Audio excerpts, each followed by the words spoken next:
Vēlos apskatīt arī tik bieži izmantoto un piesaukto datortomogrāfiju jeb kompjutertomogrāfiju. Ar ko ir unikāli šie izmeklējumi? Datortomogrāfija ir unikāla ar to, ka mēs spējam izmeklēt praktiski jebkuru ķermeņa daļu, kas nav iespējama ar ultrasonoskopiskiem izmeklējumiem, kā piemēram plaušas. Un mēs spējam vizualizēt dziļāk novietotas struktūras, kā arī veikt kvalitatīvus asinsvadu izmeklējumus, angiogrāfijas izmeklējumus. Par cik šīs metodas pamatā ir ionizējušais starojums, tad viņi nav veselībai droša metode. Ļoti svarīgs ir šī starojuma deva, kas ir izmeklējuma laikā iegūta.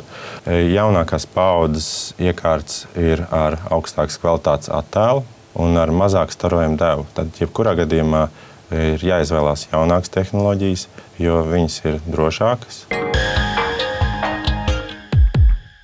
Medicīnas sabiedrība ARS ir pieejams pirmais Latvijas ambulatorijā praksē pieejamais zemā rentgena starojuma datortomogrāfs. Mēs strādājam ar jaunākās paaudzes augstvērtīgu datortomogrāfu. Tas ir Philips firmas 16 slāņu datortomogrāfs Brilliance.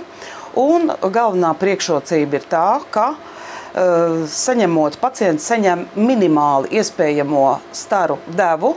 Tāpat laikā mēs iegūstam augstvērtīgu izmeklējumu, kvalitatīvus attēlus. Tas ir ļoti nozīmīgi bērniem, jauniem cilvēkiem vai pacientiem, kam nepieciešama regulāra kompjutertomogrāfijas izmeklējuma kontrole. Tas attiecās uz visu moderno tehnoloģiju datortomogrāfiem, kad ir daudz un dažādas priekšrocības, kas nepiemīt citām metodēm. Pirmkārt, mēs varam izmērīt blīvumu. Un ar to palīdzību mēs iegūstam vēderdobumu un ieguru orgānu telpisku attēlu. Mēs redzam šo patoloģisko procesu, redzam viņa izplatību, un saistību ar apkārtējiem orgāniem. Jautājam arī doktorei, kādiem vēdera orgānu izmeklējumiem šis izmeklējums ir kā prioritāte.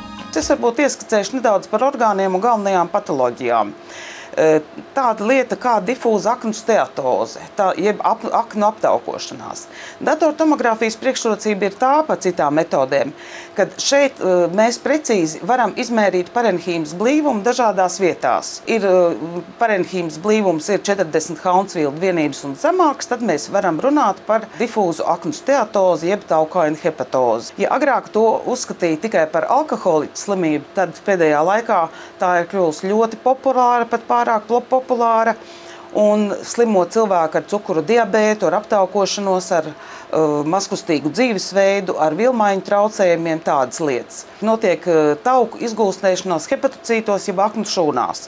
Bet noteicošā diagnoze būs noteikti punkcijas biopsijai. Otra tāda liela aknu patoloģija tie ir veidojumi. Vēl priekšrocības datortomogrāfija aizkuņu dziedzeri, kas ir, var teikt, bieži vien tāds apgrūtinājums ultrasonogrāfijas speciālistiem, jo tur traucē adipozitāte un meteorisms, un speciālists nevar vispār vizualizēt aizkuņa dziedzeri kā tādu, nerunājot nemaz par patoloģiju. Šeit mums tas netraucē, mēs triumfējam, mēs aizkuņa dziedzeri redzam perfekti, mēs redzam patoloģisko procesu pašā dziedzerī un izplatību. Nieres. Nierakmeņa slimības diagnostika ir ļoti būtiska datortomogrāfijā. Sevišķi tas attiecās uz, ja akmens ir urīnvadā, tad mēs varam noteikt šo obstrukcijas līmeni un atvieglot urologam tālāko darbu, lai viņš to akmeni dabūna ārā. Sonogrāfiski praktiski var pateikt tikai urīnvada proksimālo daļu un distālo vidu neredz. Šeit kompjutertomogrāfijai ir lielas priekšrocības. Un tādas iedzimtas anomālijas kā nieres agenēzija, vai atkal savukārt nieres sarukums, kur bieži sonogrāfiski to nevar pateikt. Savukārt datortomogrāfijā to pateikt nav nekādas problēmas. Vēderdobumu un iegurņa orgāns izmeklējuma komplekss. Tas ir kā viens izmeklējums. Kuros gadījumos ir jāizvēlas datortomogrāfija un kuros gadījumos ir jāizvēlas magnētiskā rezonanse.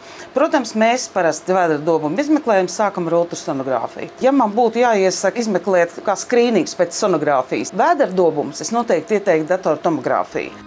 Šobrīd Veselības centrā 4 ir uzstādīts jaunākās paaudzes kompjutertomogrāfs. Он отличается от предыдущих систем в том, что в нем включен специальный режим реконструкции, который позволяет получить исследование с уменьшением дозы пациента на 40%.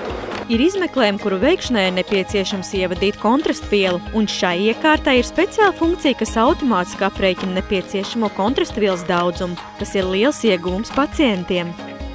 Jaunā kompjutertomogrāfa ieguvumi ir ne tikai samazinātais starojums un kontrastvielas kontrole, bet arī uzlabotās tehnoloģijas pacientiem, kā piemēram iekārtā atrodošais monitors, uz kuru var titrēt izmeklējuma rīcību, kas būtu ļoti nozīmīgs pacientiem ar dzirdes traucējumiem. Vēl būtiska loma jaunajai iekārtai ir uzlabota darba stacija, kas ļauj iegūt daudzu ķermeņa orgānu daļu šķērsgriezumu 3D реконструкцijas.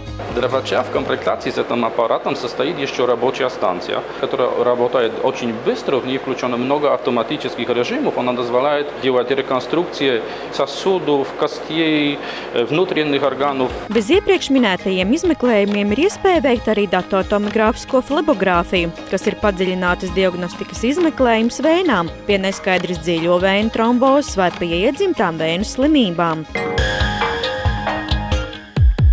Ja diagnostika tiek uzskatīta par saulaicīgām rūpēm par veselību, tad raugoties no farmācijas viedokļa, kas būtu saulaicīgas rūpes par veselību cilvēkam? Jā, manā lauciņā sanāk runāt ne par aparātiem, vairāk būs jārunā par to, ko mēs varam lietot iekšķīgi, ne tikai imunitātes stiprināšanai, bet arī organismu uzturēšanai kārtībā. Attiecīgi tie būs dažādi vitamīni, tās būs dažādas zāļu tējas. Tie būs dažādi augu maisījumi, ko kādreiz gan lietoja tikai primitīvi kā augu maisījums. Šobrīd jau tos lieto ļoti plaši, un farmaceitiskās kompānijas ir iemācījušās arī to visu ietvert mazās kapsulās, attiecīgi ārtāk lietojamā variantā. Ja, teiksim, uzskata vairāk cilvēkam saprotams vitamīni, tas noteikti ir saistīts ar imunitātes stiprināšanu, bet tā taču noteikti nav. Vitamīni ir paredzēti dažādām arī ķermeņa zonām, orgāniem, tad kādām? Vitamīni ir tikai imunitātei. Nē, tas ir ļoti maldīgs priekšstats. Un, attiecīgi, farmaceits palīdzēs izvēlēties jums piemērotāko preparātu lietošanai mājas apstākļos, ne tikai profilaksē, bet arī, teiksim, kā ārstēšanas palīga līdzekļu. Domāju, ka ir pienācis laiks doties uz Latvijas aptiekas aptieku, palūkoties uz šīm pieejamajām aktualitātēm tavas veselības stiprināšanai. Decembris Latvijas aptiekās ir īpašs mēnesis ar tieši plašo un izdevīgo vitamīnu piedāvājumu klāstu. Un kā vienu no šiem vitamīniem es vēlos minēt Latvijā ražotas pregnesānu vitamīni, kur sastāvā ir nepiesātinātās taukskābes omega-3, palielināts dzelzs daudzums, folskābe, B-grupas vitamīni, kas palīdzēs vieglāk tikt pie bērniņa, vieglāk šo bērniņu barot, papildināt gan mātes, gan bērniņu organismu ar nepieciešamajiem vitamīniem un minerālvielām. Un arī pēc tam bērnu barošanas laikā mēs varam viņus izmantot kā papildus vitamīnu un arī enerģijas avotu mūsu šūnām un mūsu organismam kopumā. Kā ļoti nozīmīgi rūpēties ne tikai par māmiņas, bet arī par jaundzimušā bērniņa veselību un labsajūtu, tad no 6 mēnešu vecuma ir pieejams tāds multivitamīnu un minerālu vielu komplekss Imumaks. Tas ir sirupa veidā, viņam ir patīkama garša un attiecīgi arī ir ļoti ērti viņu dozēt mazam bērniņam.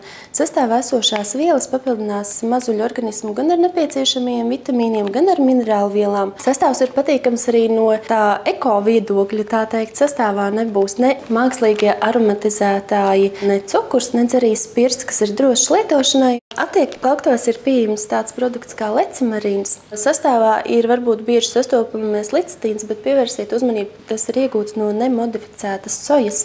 Un attiecīgi klāt ir arī omega-3 taukskābes un E-vitamīns, kas palīdzēs organismam vieglāk tikt galā ar slikto holesterīnu un vieglāk uzturēt kārtībā mūsu sirsniņu asinsvadus, kā arī palīdzēs smadzeņu darbībai. Šajā vitamīnu mēnesī es vēlos runāt arī par ārstniecības augu tējām, kas iet roku rokā ar vitamīniem un lieliski papildina mūsu ikdienu ar organismam nepieciešamajām vielām. Un šajā sakarā es vēlos izcelt 2 īpašas tējas. Viena no tām ir Dakteru Pakalna tēņu imunitātei.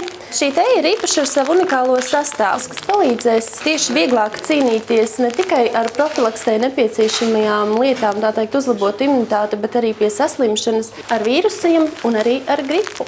Īpaši es vēlos izcelt arī šo tēņu enerģiju un mundrumam, kas palīdzēs uzlabot ne tikai mentālo, bet arī fizisko veselību. Sastāvā ir 8 dažādi Latvijā ievākti un savu efektivitāti pierādījuši ārstniecības augi. Daktars Pakalns ir padomājis arī par sīrupiem, un šie sastāvi ir unikāli ar to, ka tur būs koncentrēts šo pašu drogu maisījums tikai ekstraktu veidā, un attiecīgi to darbība būs daudz spēcīgāka uz organismu. Tur sastāvā būs arī tādas vielas, ko nav iespējams ievietot tējā.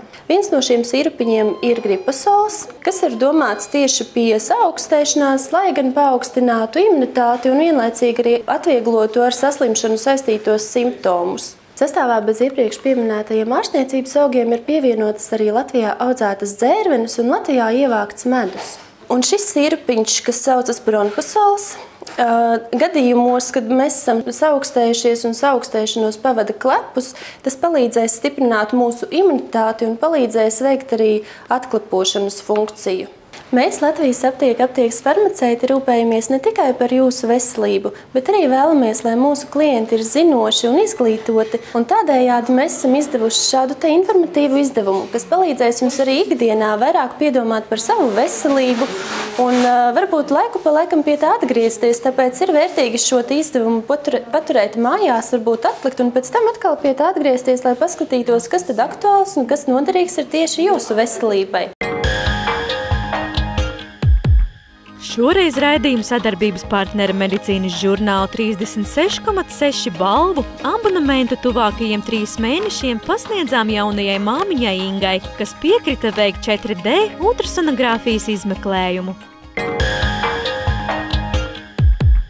Paldies, ka bijāt kopā ar mums un uz tikšanos jau nākamsestdien, kad atklāsim jums, kā atgūt veselību pēc iegūtām traumām.